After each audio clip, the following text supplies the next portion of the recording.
Hi Professor, this is my week 2 video response, and the question posed is, do you think there are current laws in place that point towards institutional racism?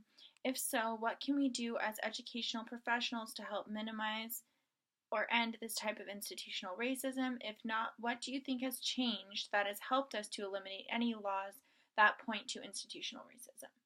So I found the text to be particularly helpful in regards to this question. And I would like to read the definition of institutional racism as depicted by our text. Institutional racism is defined as differential access to goods, services, and opportunities of society by race.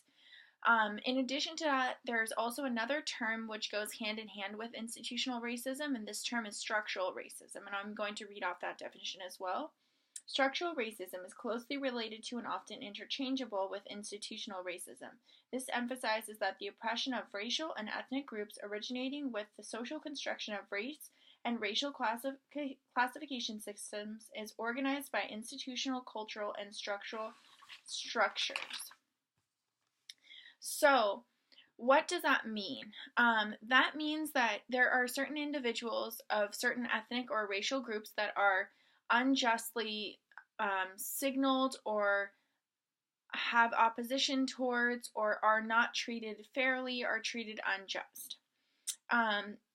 These acts of racism, if they are institutional racism, are easier to quickly identify and eliminate. If they are at the structural level, it's a bit more difficult and harder to eliminate. Through researching online as well as in the text, I found a lot of information on this.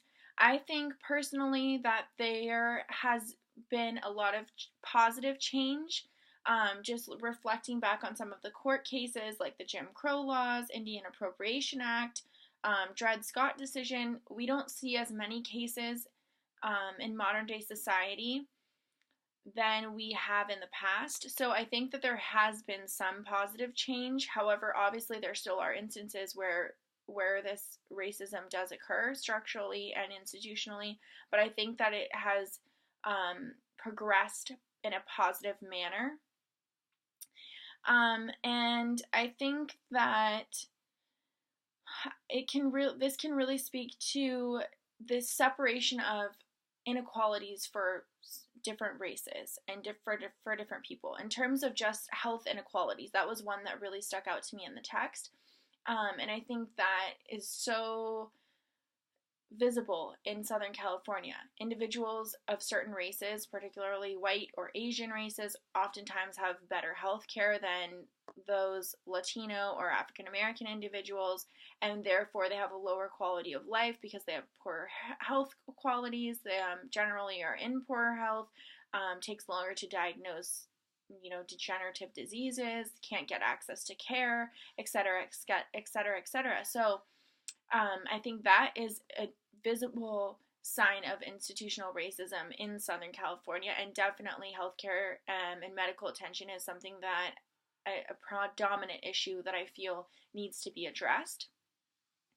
Overarchingly, I feel that there is less institutional racism in modern day society, but certainly something that still needs our attention, and something that we need to pay attention to in our role as school counselors. So thank you for listening to my week 2 video. I look forward to seeing you in class this week. Thank you.